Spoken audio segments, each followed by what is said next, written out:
Le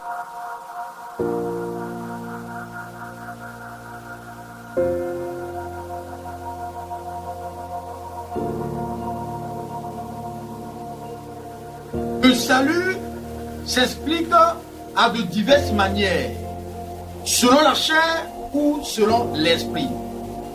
Le salut, c'est le fait d'être échappé d'une situation atroce, d'un malheur, d'une mort ou de quelque chose qui ne peut pas donner de satisfaction.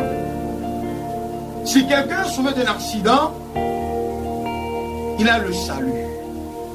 Mais la Bible nous parle du salut éternel venant de Dieu.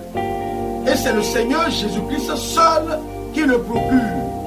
Il est venu pour nous sauver du péché, de la mort éternelle qui est l'enfer. Celui qui croit en Jésus-Christ, il a ce salut.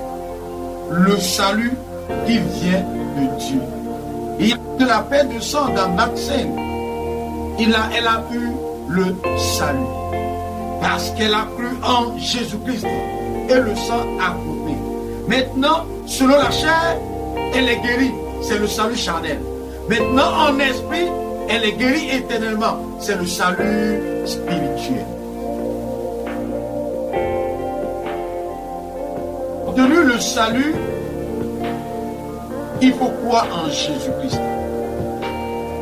Les hommes s'efforcent à se sauver d'une situation, mais ils ne peuvent jamais s'efforcer pour sauver leur âme.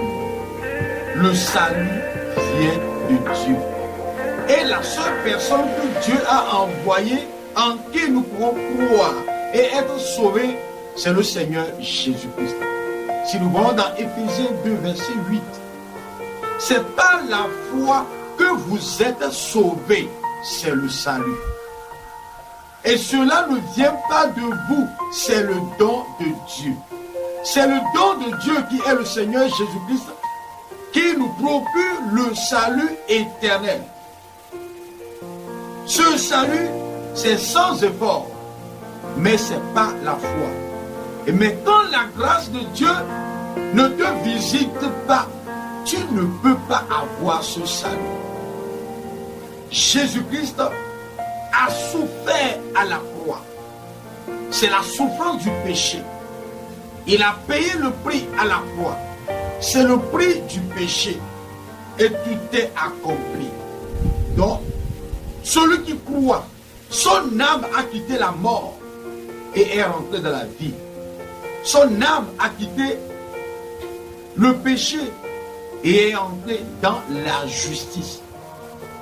C'est ce canal par lequel on peut passer pour être sauvé. Et c'est le salut éternel venant du Seigneur Jésus-Christ. Soyez tous bénis.